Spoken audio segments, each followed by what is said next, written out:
Buenos días. Buenos días. Pues, como siempre, es un placer estar aquí con vosotros, compartiendo de la palabra de Dios. Vamos a estar leyendo Romanos capítulo 5, del versículo 12 al versículo 19. Y hemos titulado el sermón Novedad de vida. Voy a estar leyendo en la Nueva Versión Internacional. Dice así el apóstol Pablo, versículo 12, capítulo 5 de Romanos. Por medio de un solo hombre, el pecado entró en el mundo, y por medio del pecado entró la muerte. Fue así como la muerte pasó a toda la humanidad, porque todos pecaron.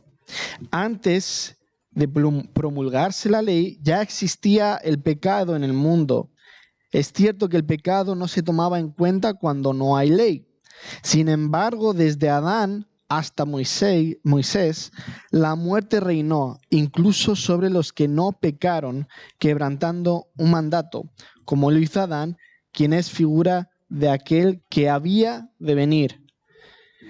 Pero el pecado de Adán no puede compararse con la gracia de Dios, pues si por el pecado de un solo hombre murieron todos, ¿cuánto más el don que vino por la gracia de un solo hombre, Jesucristo, que abundó para todos? Tampoco se puede comparar el regalo de Dios con las consecuencias del pecado de Adán. El juicio que lleva a la condenación fue resultado de un solo pecado, pero la dádiva que lleva a la justificación tiene que ver con una multitud de pecados. Pues si por el pecado de un solo hombre reinó la muerte, con mayor razón los que reciben en abundancia la gracia y el don de Dios de la justicia reinarán en vida por medio de uno solo, Jesucristo. Por tanto, así como un solo pecado causó la condenación de todos, también un solo acto de justicia produjo la justificación que da vida a todos. Porque así como la desobediencia de un solo hombre, de uno solo, muchos fueron hechos pecadores, también por la obediencia de uno solo, muchos serán hechos justos. Oremos. Señor y Padre Celestial, gracias por tu palabra. Ayuda que tu palabra, y haz que tu palabra sea clara y entendible, Señor. Ayúdame a mí a exponerla con sabiduría, Señor. Señor, todos traemos en esta semana nuestras propias luchas, nuestros cansancios, nuestras cargas, pero queremos que en esta mañana sea un tiempo en el que podamos simplemente meditar en tu palabra y en lo que ella dice y enseña, Señor. Lo que tú quieres revelarnos a través del apóstol Pablo. En el nombre de tu Hijo Jesús. Amén. Bueno, antes de empezar como a mí me gusta, desgranar el pasaje, que bueno, lo he dividido en dos secciones.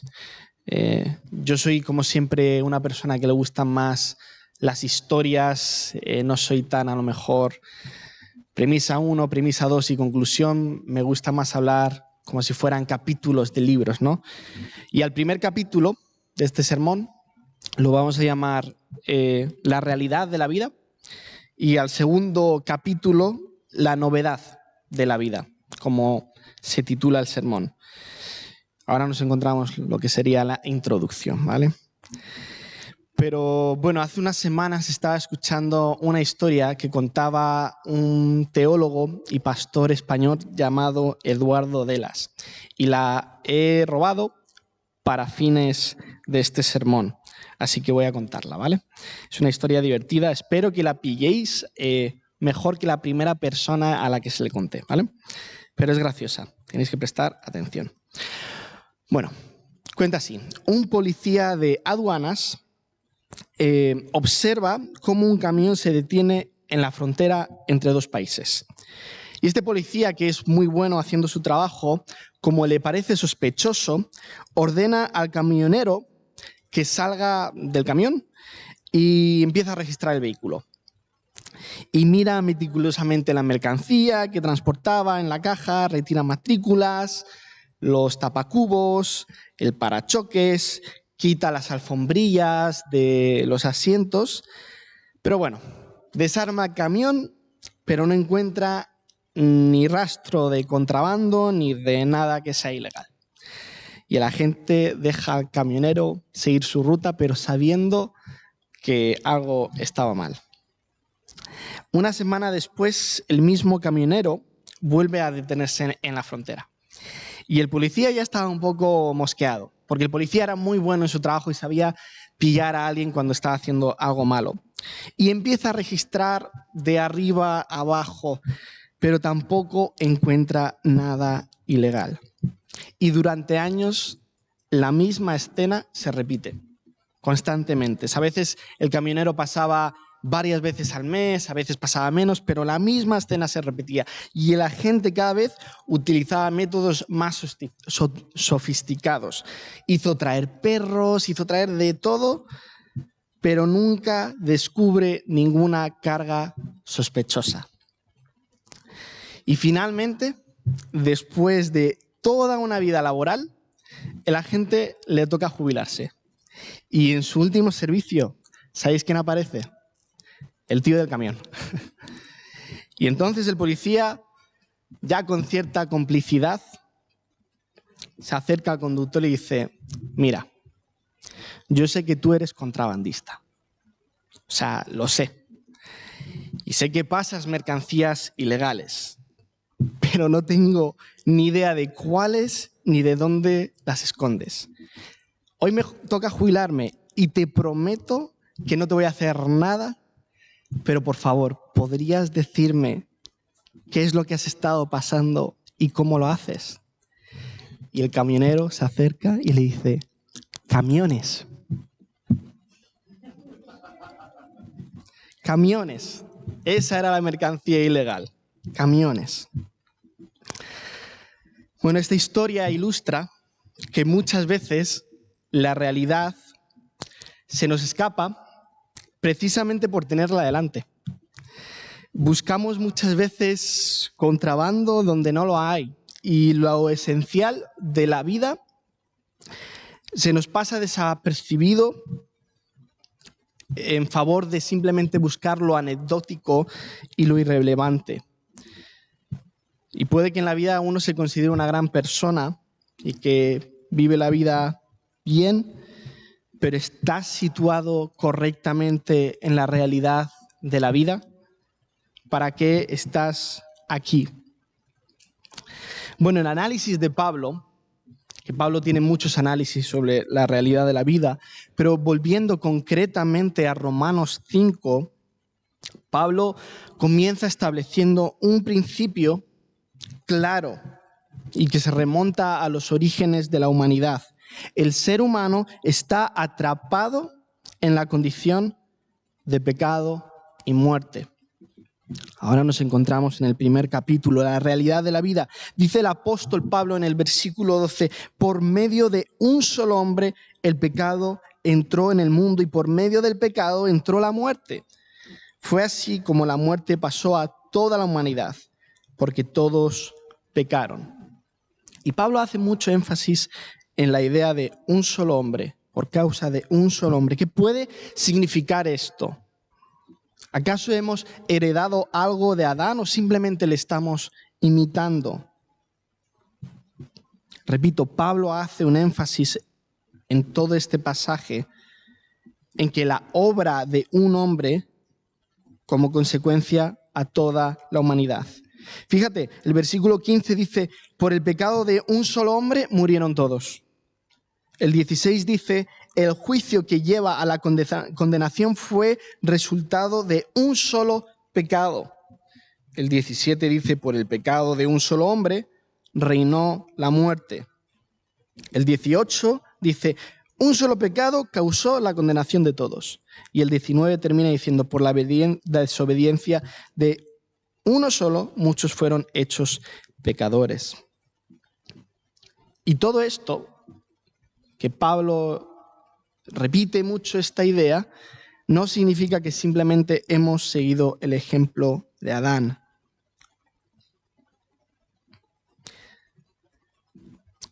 La muerte en Adán, o la muerte que Pablo quiere representar aquí, no significa que estamos siendo castigados por nuestras malas acciones. Lo que hizo Adán es lo significativo. Y esto no significa que nuestra naturaleza pecaminosa o nuestros pecados no sean importantes para Pablo. Y no significa que nuestra responsabilidad no sea importante para Pablo, simplemente significa que estas cosas no son las que están hablando Pablo aquí ahora mismo. Él está preocupado por lo que hizo Adán y sus resultados. Él está diciendo que el pecado de Adán nos involucró a todos en una situación de pecado y muerte de la cual no hay escapatoria.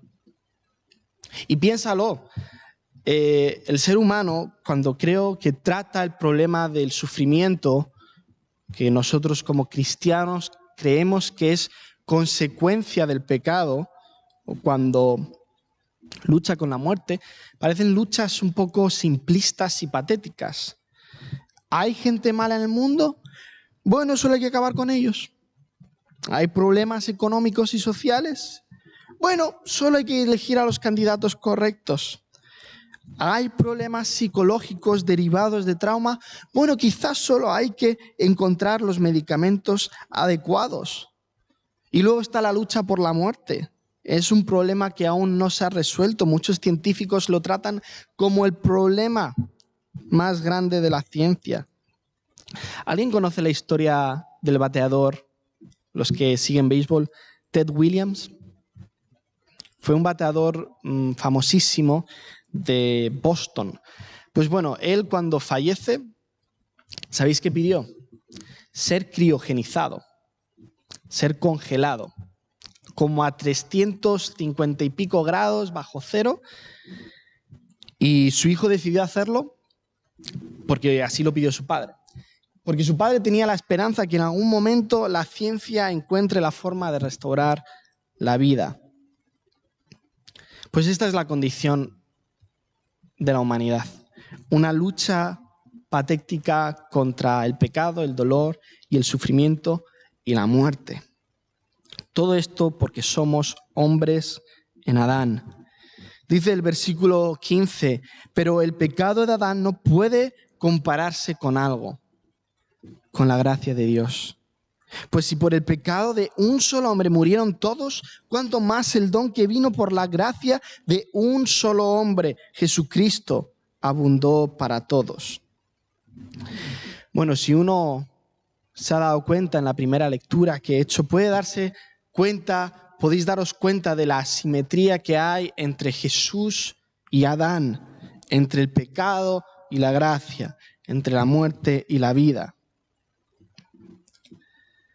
Y este versículo 15 aclara algo importante, y luego todas las comparaciones que Pablo hace entre Jesús y Adán, pero aclara algo importante. Puede que el pecado de un hombre hizo morir a todos, pero ¿cuánto más ha hecho la gracia de Dios que abundó para con nosotros?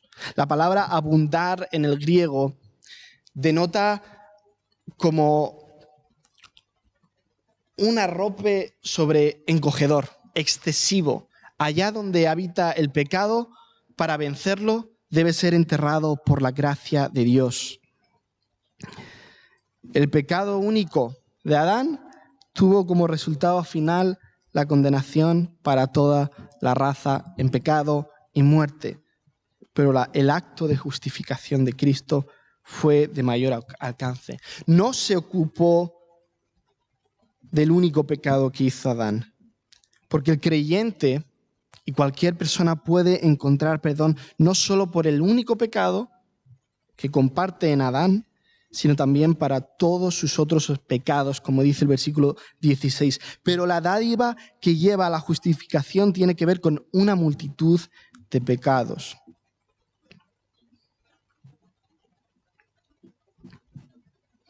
Las buenas nuevas que se presentan en esta analogía entre Adán y Cristo resumen nuestra humanidad dadora de vida, en la que la muerte y resurrección de Cristo nos ha colocado. Y esto no significa, hermanos, que Jesús borra toda la pizarra, la deja en blanco y nos coloca ahí, sino que ya no estamos por qué llamados a identificarnos por lo que Adán hizo, sino por lo que Jesús ha hecho. Prosigue el versículo 17. Pues si por el pecado de un solo hombre reinó la muerte, con mayor razón los que reciben en abundancia la gracia y el don de la justicia reinarán en vida por medio de uno solo, Jesucristo. Pablo repite el mismo énfasis. Por el pecado de un solo hombre reinó la muerte. Y como ya he dicho antes, pese a que el hombre intenta escapar de ella o simplemente tratar de evitarla o no querer tener que ver nada con ella, el mundo sigue siendo un lugar lleno de cementerios. Pero el contraste es la abundante gracia de Dios. ¿Por qué Dios? ¿Qué hace Dios con aquellos, que malgastan su gracia? Él derrama más gracia, porque la Biblia enseña que Dios no es tacaño en su misericordia, sino que es generoso, no austero, sino pródigo, no es pobre, sino rico en misericordia. Pablo prosigue en los siguientes versículos 18 y 19 haciendo un contraste parecido, pero con diferentes consecuencias. La condenación por el pecado de un solo hombre, en contraste con la justificación de Cristo. Y luego el versículo 19, entre justos y pecadores. Pero quería hablar de lo que es la novedad de la vida que hay en Cristo, porque no sé si he hablado mucho de la muerte, quizás sí he hablado mucho de evitarla, pero cuando las personas hablan de la muerte en estos términos, tratar de evitarla, creo que dicen más de cómo entienden la vida que de cómo entienden la muerte.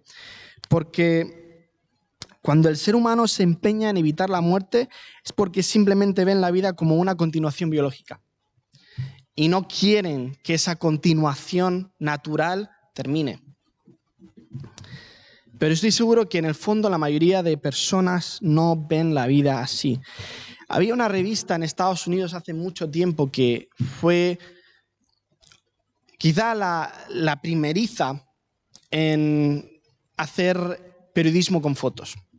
No estoy seguro, puede que hubiera más, pero era muy famosa, se llamaba Life. Letrero rojo, letras blancas, y básicamente tomaban las fotos que nosotros diríamos el momento perfecto. Y habían momentos que eran sobrecogedores, momentos difíciles, momentos duros. Y captaban todo lo que podía experimentar la vida. A todos nos gustan las pelis o las novelas. ¿A quién no le gustan las pelis o las novelas? ¿O a quién sí le gustan las pelis o las novelas? ¿Sí? Y bueno, no creo que simplemente lo hacemos para pasar el rato. Mi teoría es que cuando crecemos no hay mucho tiempo para ocupar horas en pasar el rato, ver películas. Y la ficción, la buena ficción, está diseñada para desencadenar respuestas emocionales profundas. ¿Quién no ha visto un buen drama que le ha hecho llorar? Sentimientos de dolor por las que las personas quizás se pueden sentir identificados, quizá angustia, deleite e incluso miedo. ¿Por qué estamos tan decididos a involucrarnos con experiencias incluso que no existen, que son ficticias? que nos provocan estas emociones? Bueno, mi teoría es porque queremos vida. Y creemos que se encuentra en algo más que simplemente llenar nuestros pulmones de aire y mantener la sangre vinculando sobre nuestros cuerpos. Es importante, además, tener en cuenta cuando pensamos en la vida como un concepto teológico y cómo la Biblia habla de ella, porque la vida que Jesús ofrece a sus seguidores va más allá de sumar minutos, horas o días a una existencia física. Y esta es la novedad de vida que ofrece Cristo. El Evangelio de Juan diría que es el Evangelio que más habla de la vida que Jesús quiere dar y cómo Él entrega su propia vida a los demás. Muchas gracias, Claudio.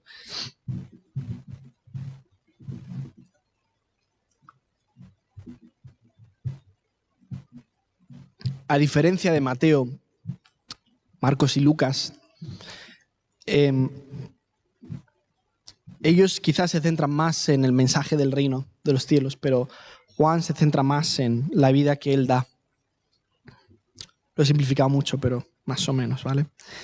Y en Juan podemos encontrar varias definiciones de la vida, y una de ellas es la vida como dependencia o relación. La vida eterna, de la que habla Pablo en Romanos, a veces los cristianos hemos entendido la vida como algo que Dios te da, como si fuera un objeto, como si fuera un regalo o un recurso. Y alguna vez a lo mejor se han utilizado imágenes como un trasplante a un corazón. Pero quizá una imagen que Juan utiliza más es la de, aunque no la utiliza directamente, pero para entenderla, es la de cómo un feto comparte la vida de la madre. Juan 6:57 dice: así como me envió el Padre viviente y yo vivo por el Padre, también el que come de mí vivirá por mí.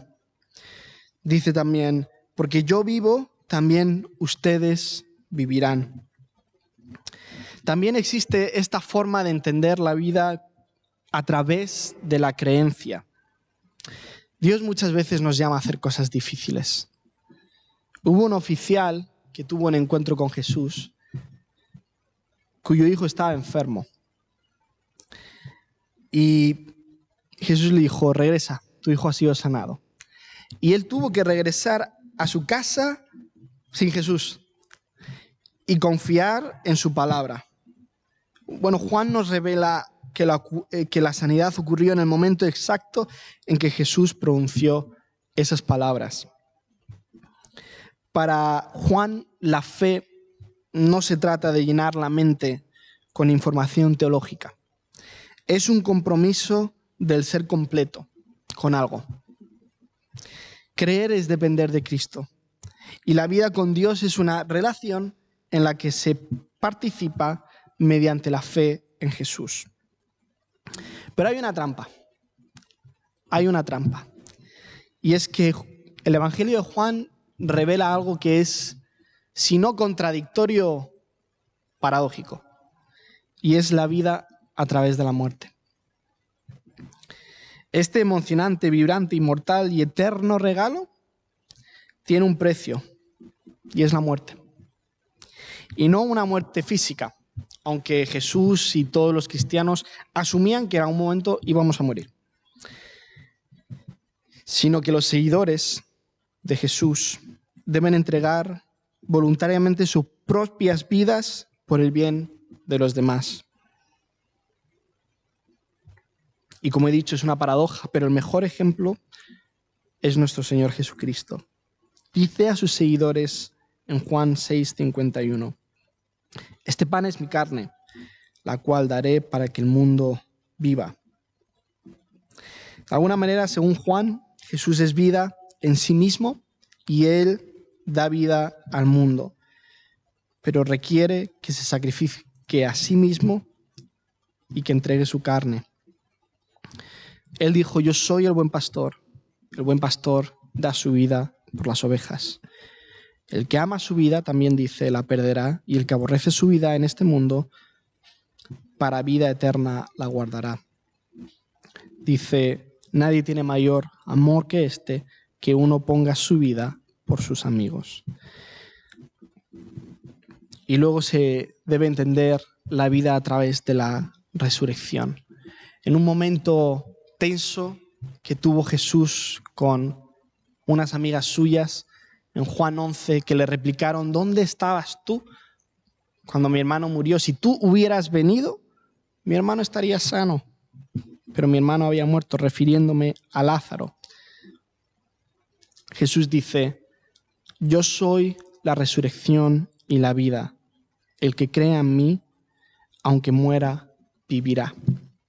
Jesús no dice simplemente que Él dará vida y resurrección, sino que Él es la resurrección y la vida. Y no es una expresión sencilla, ojo, pero tenemos que entender que lo que Jesús quería decir, que levantar a personas de la muerte y darles vida no era, por decirlo de alguna manera, una actividad que iba haciendo por ahí mientras caminaba, sino que Él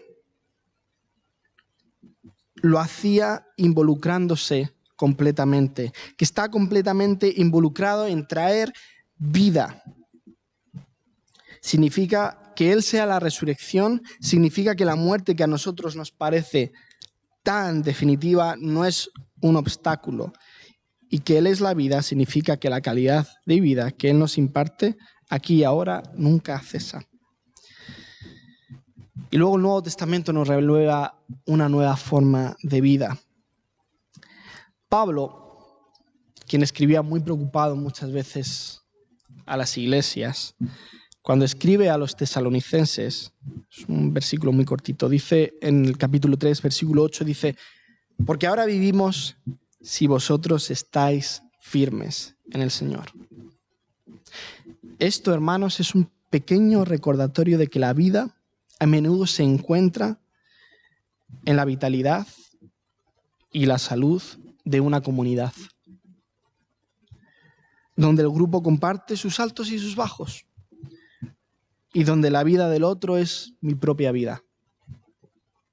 Y es un hermoso recordatorio de que la vida no es algo que esperamos experimentar en una vida después de la muerte, porque observa lo irónico de tener que esperar una vida después de la muerte para experimentar la vida. Jesús nos da nueva vida hoy en comunión con Él y con los demás. Y volviendo a Romanos 5, hemos leído que la situación de pecado y muerte pendieron a causa de Adán. Pero la vida de la que estoy hablando y la salvación penden de la obediencia de un solo hombre. Jesús es el nuevo Adán que resiste la tentación y quien nos da nueva humanidad. Jesús es el verdadero Israel, quien no fue tentado ni se dejó caer en la tentación durante 40 días en el desierto. Pero si nos volvemos más específicos, ¿cómo es que la muerte de Jesús en la cruz nos reconcilia con Dios? Nuestra tradición protestante ha entendido la cruz quizá como una sustitución penal, en la que Dios se entrega por ti como sacrificio sustitutivo, muere por ti y paga tu culpa. Y pese a que esta imagen es utilizada por Pablo, en Romanos 5 el análisis es otro. Y es mucho más radical. Necesitamos mucho más que el perdón o una absolución judicial. Necesitamos ser cambiados. Para participar en la vida del mundo por venir, una vida que ya ha invadido nuestro mundo de quebranto en la persona de Cristo. No tenemos por qué vivir en la situación de pecado y muerte. Necesitamos vivir en Cristo. Necesitamos expresar la vida en Cristo en comunidad. Necesitamos ser liberados de la condición de pecado y muerte para empezar a vivir la vida según Jesús. Una vida de entrega a los demás y una vida que ha sido dada por gracia, por medio de la obediente fidelidad de un solo hombre hasta la muerte. Que el Señor nos bendiga.